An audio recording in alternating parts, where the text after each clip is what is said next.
it turning over a new leaf. City of Denver's got puns. And if you've got a pot conviction for something that's not a crime today, well, the city has an offer to get it off your record. Many of these cases involve possession of 1 ounce or less of marijuana. How much is that anyway? Our Marshall Zellinger has the same question. What is 1 ounce of pot? It's about an ounce of product right there. Possession of this much pot has been legal in Colorado since Amendment 64 took effect in late 2012. A lot of people have convictions on their records that are now for actions that now are legal in the state of Colorado. Between 2001 and 2013, 10,000 people in Denver were convicted of low-level marijuana crimes, like possession of 1 ounce or less. If some employers say you can't work here if you have a conviction on your record, this is something that we can seal, and they won't have to disclose it going forward. Mayor Michael Hancock today unveiled Turn Over a New Leaf. I did not brand it. With the help of Denver District Attorney Beth McCann. We like to have catchy titles. The city will allow someone to fill out an online form or show up at a workshop to get rid of their low-level pot conviction. We are not going to be dealing with outstanding warrants in these clinics. We're not dealing with anything else. Some of those eligible will be people who pleaded down. Maybe they had 6 ounces of pot, but were convicted of just 1 ounce or less. Typically, if someone is arrested with a lot of drugs and we believe they have the intent to distribute or sell, those don't typically get pled down to a very minor level of misdemeanor. 1 ounce or less has not been a crime for years, so I asked the mayor if the timing was because of his re-election. So this is not new because it's election era. This is a value that I've carried forward for quite some, at least 2.5 years. But listen, here's the bottom line. If because of an election we don't do certain things that we should have done anyway, or at least looked at for a while, then we got a lot of people going to be sitting in limbo.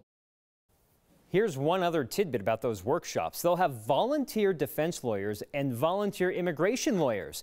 The district attorney told me if getting rid of a previous pot conviction could put you on immigration's radar, that's not the point of this program, and they want an immigration lawyer there to talk through someone before they make that decision to get that expunged from their record.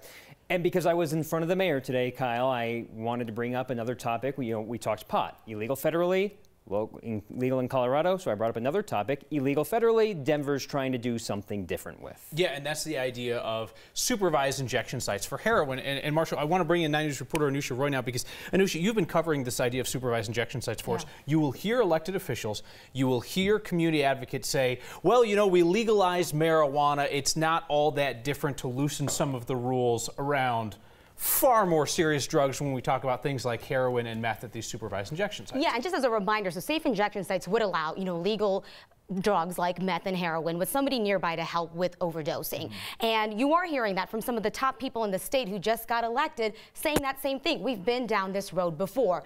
But the process of getting a safe injection site, a little bit different than when we talk about legalized pot, right? Because that went to the voters. This time it's being decided by elected officials. Today, the top guy, the lawyer who is now the top lawyer for Colorado, is weighing in.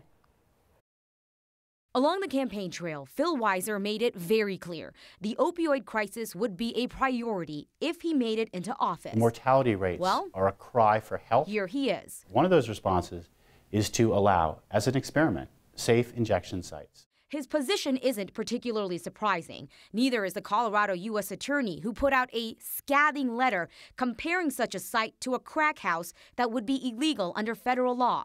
We in Colorado have been pioneers in trying new experiments. In marijuana, we authorized the use of marijuana at a time, and it remains illegal under federal law. I'm the lawyer for the state of Colorado to defend our right to have sovereign decisions. You know, one of the things we cannot do is declare a state of emergency but not devote resources. Denver's mayor says the crisis has reached a point where they need to think outside the box. We've tried everything to try to penetrate and to address the issue as effectively as possible. But there's a reason both of them keep calling this an experiment. Supporters say it would not encourage drug use since people are using anyway. But Mayor Hancock isn't so sure. I don't know. I do not know, because we are learning about this as we're trying to construct the potential experiment in Denver. I don't even know what's going to come to Colorado. Even though there are several sites like this around the world, a local drug addiction expert as well as a research group called RAND said there's not enough data on how it impacts a city and people getting into treatment. So the question becomes, does Denver find out or let someone else? For Next, I'm Anusha Roy. You heard Mayor Hancock say there, I don't know if this is going to come to Colorado. He's got a pretty good idea that this is going to come to Colorado because it's going to go through the democratically controlled state legislature. The ledge would need to waive a nuisance ordinance for Denver to get supervised injection sites, and we have not yet seen that legislation introduced.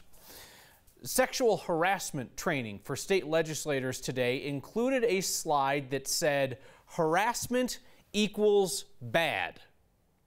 You think I'm joking? All right, show the slide. Fine. You know what? Maybe starting with the basics, harassment equals bad is a smart idea because there were 6 state legislators accused of harassment last year. If anybody in the room has a question about what harassment equals bad means, ask Democratic Senator Faith Winter, who came forward to accuse former State Rep Steve Lebsock of making lewd advances on her. I say former because Lebsock got kicked out of the legislature for his behavior. Winter thinks they are making progress this year. Harassment training sometimes just focuses on definitions and laws, and this was interactive. It focused on behavior, and it actually talked about culture. One training is not going to change culture, but this was a big step forward compared to other trainings we've had. We should note that today's sexual harassment training was not mandatory. Republican Senator Owen Hill skipped it. He told us that he didn't want to be lectured. And Hill also criticized Democrats for booting out the former Senate administrator, who Hill says took a stand against harassment. And Republican Senator Don Coram didn't go. Coram said he didn't want to come out afraid of being friends with someone, which is totally not the point of harassment. Forget it. The Colorado Republican Party got its teeth kicked in last November. They will tell you that. The next person to lead the state party might be the sitting congressman who declared 2 years ago that the Republican Party is dead. 4 sources tell us that Congressman Ken Buck is expected to run for state party chair. The next chairperson of the Colorado Republican Party will be playing from behind. Democrats haven't had this kind of control of state politics in more than half a century. Sources say Representative Ken Buck from Weld County is expected to run, and if he does, it's difficult to see how he loses. It means that the party is not going to be moving to the middle after its catastrophic losses of 2018. It's not clear if Buck would stay in Congress. He would be allowed to do both jobs at once. His people didn't respond to us today. His chief priority would be getting Senator Cory Gardner reelected next year, and that's no easy task. And Buck could be laying the groundwork for his own run for the Senate in 2022, a rematch against Democratic Senator Michael Bennet, who beat Buck in 2010. The only other announced candidate for Republican state chairperson is State Rep Susan Beckman from Arapahoe County. She told me today she's staying in the race. She says she made her decision after the quote-unquote shellacking her party took in November, and she says she thinks her experience sets her apart. You know, candidates always say that they're going to do this or that on their first day in office. Well, today is Governor Polis's first day in office, so tick-tock. We are tracking Polis's promises. Reform has been elusive for years. I'm going to work on it. I'm going to do my best to get it done as governor. I'm ready to build a coalition day one with the business community, Republicans, independents, and Democrats. Because when you're stuck in traffic, you're not thinking about whether you're a Republican or independent or a Democrat. You want a governor who's going to do something about it. All right, that was a day one promise on Tabor reform.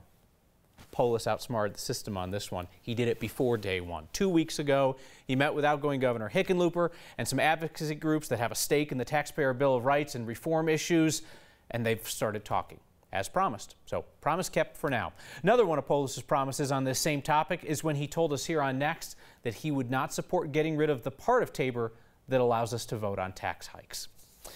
This is Law Enforcement Appreciation Day, so allow us to directly offer our appreciation to those who serve, those who have served in the past protecting our communities, and the families as well. CSP Master Sergeant Don Enlow qualifies on a couple of counts. His father was killed in the line of duty a half-century ago. Our Noel Brennan has that family story.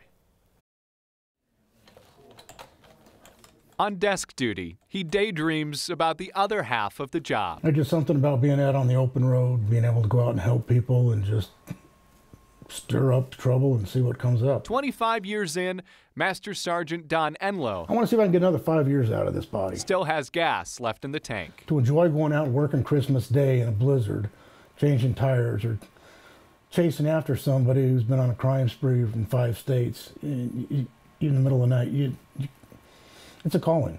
Who would want to do that? Who, besides a son? Yeah, me and my dad. Who wanted to be like the dad he grew up without. My dad's patrolman, Larry Enlow. He joined the patrol in 1965, and he was killed in 1968 on a traffic stop. He was an escapee from a juvenile institution in Kansas. Stole a car in Denver, got a hold of a gun. My dad didn't know. Larry Enlow was 29, the same age his son would be when he joined the patrol. He was on I-25. I got sent to go work I-25, both on a 2 to 10 shift. There's all these weird similarities that I never think about, but other people brought them up to me, and so it just makes it seem like this was meant to be. Meant to be. I'd never seen this picture. Like the recent discovery. I found my dad's ID set. Of old negatives stored in the basement of the State Patrol Academy. June 30th, 1965. Don had them developed. This is the photo that was taken the day my dad headed out for his first shift. Yeah. Little cross-draw holster and tiny little cuff case. I was skinny back then like that. Everything neat and polished and just so proper. Just ready to go out and see what the world throws at us. He looks like I felt when I first got in uniform. Just so proud and happy to finally be a part of the patrol's legacy. 51 years after loss, a shared career brought a son closer. That's how I want to remember him. To Dad. For next. Just a happy, very proud man. I'm Noel Brennan. Patrolman Larry Enlow was killed 51 years ago yesterday. If you ever drive I-25 down near Trinidad, you'll see a memorial sign with his name on it at the Ludlow exit. The new Broncos coach is smiling on the inside. Don't expect a lot of smiles on the outside. And I love it. Follow Denver Park rules, unless they're these ones, because these are wrong. And the quick overnight turnaround to turn Polis's party place into a spot where school kids could learn. That's next.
Welcome back. I'm Kathy Sabin. A beautiful January day in Denver. There are a few high clouds around the area tonight ahead of a storm system that will actually be bringing some much needed moisture to the area. And this system will continue to move toward Colorado and bring us a nice warming trend tomorrow. Winds out of the southwest will get us to 60 degrees and temperatures are typically in the mid 40s this time of year. We're down to 37 at the airport now, and winds are shifting a little bit out of the north and will continue to increase in advance advance of a California storm system already bringing some beneficial rain to that state. A little piece of energy will bring snow to the high country tomorrow and then to Denver on Friday. Friday's going to be a whole lot colder and cloudy with a good chance of light snow, maybe up to an inch of snow by Friday night. High clouds dry tonight, our low 29, not a lot of wind to worry about. Sunny and 57 as we move through Thursday afternoon. 40 will be your high Friday. Snow moves out Friday night. Cool Saturday, and then temperatures back in the 50s, Kyle, for Sunday, Monday, and Tuesday of next week. Kathy, thanks. So, big trend in NFL coaching is to hire young gun offensive geniuses, whippersnappers. I don't know if the new Broncos coach, Vic Fangio, says the word whippersnapper, but it looks like that might be in his vocabulary. At the age of 60, he is getting his first head coaching job of his life. He seems like the kind of guy who is not willing to laugh at your bad jokes just so you'll feel better. He is not interested in picking up your mess that you make around the house. And he might bristle at the question I asked our Broncos guy, Mike Kliss, today. Why hasn't he been a head coach before? Well, I'll say let's start from the beginning. He started in 1979 at his high school, his first coaching job, Dunmore High School. His head coach as a player, and back in 1979, is still the head coach there. He's a legend. Jack Henzis is his name. He took a leave of absence. That's one reason. The other is the feeling is that Vic Fangio is a great coach, but not necessarily a head coach. I heard that time and time again in the coaching industry. They didn't think he had the personality that a lot of head coaches do. He's a football guy. He'll talk X's and O's. The entertainment stuff, giving you the big sound bite, we might not like that as much, as meaning members of the media. But as long as he wins, he takes care of that defense. Gary Kubiak's going to take care of the offense. I think that's ultimately what Bronco fans are going to want, not someone who's real clever and funny, stands up there in the press box every day. It's about winning on Sunday. Great. So be it. The Broncos' new coach is a salty dog. Fantastic. Some straight shooting out of Dove Valley. So who cares if he's gruff if he gets results, right? We won't have to suffer through the insult to our collective intelligence of having the coach excuse a loss by saying they had a great week of practice. Even if Vic Fangio thought that in his head, he does not strike me as the kind of guy who would allow himself to say it. Coloradans like real and honest, not a happy act. So you know what, Coach? Get in there, do your best, do it your way, and whatever happens, don't whiz on our leg and tell us it's raining.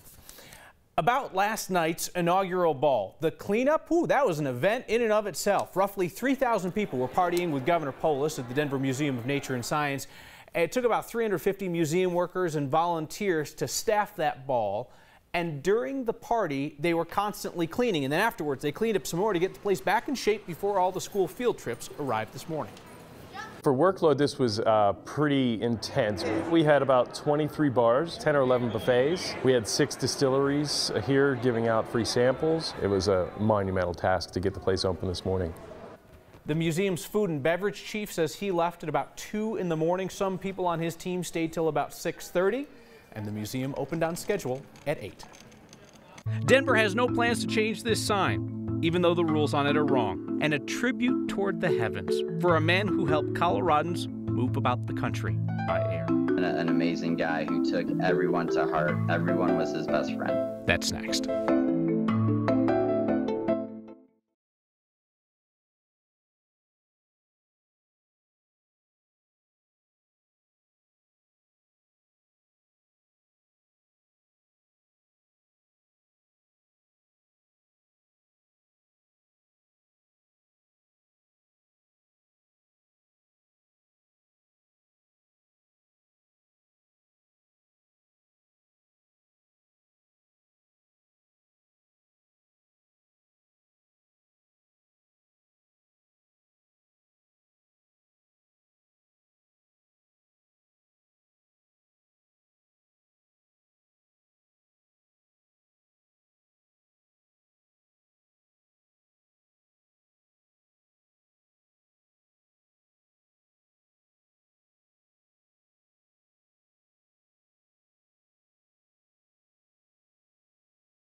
Full-strength beer, now in grocery stores and now allowed in Denver parks, despite the signs that say only 3-2 beer is allowed. Viewer sent us photos. Yep, the signs are wrong, but you'll still see them up in Denver parks for most of the year.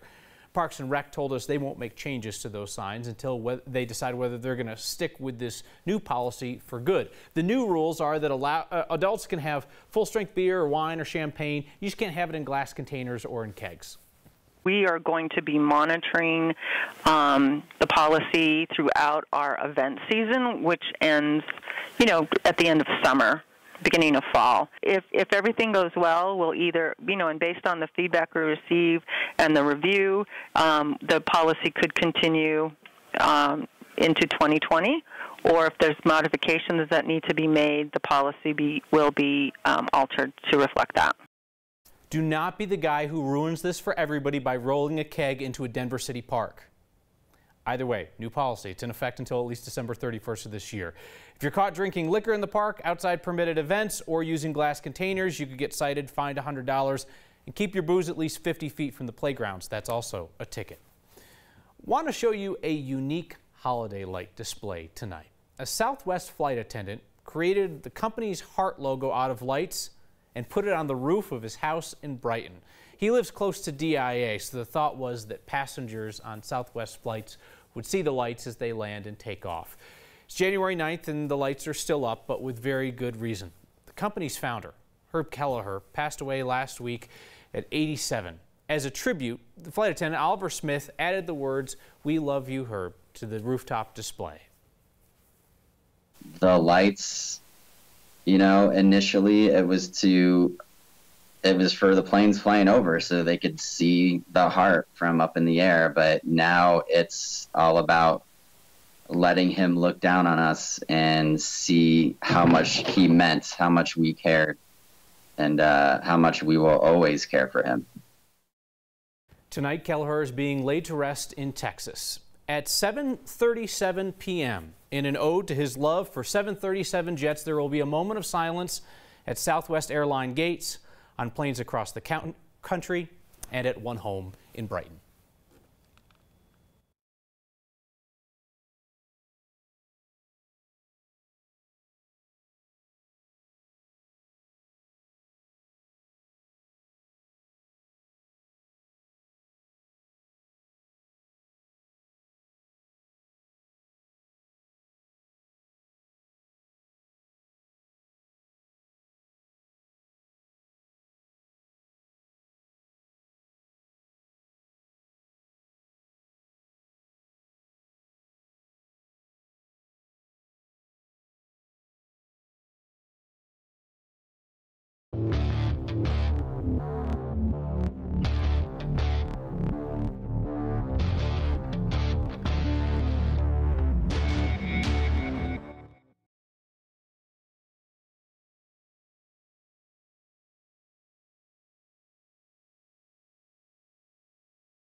Finally, feedback. Steve Owen says, why do you promote drug use? Steve, we're covering the debate over supervised injection sites. And we'll do it again next time.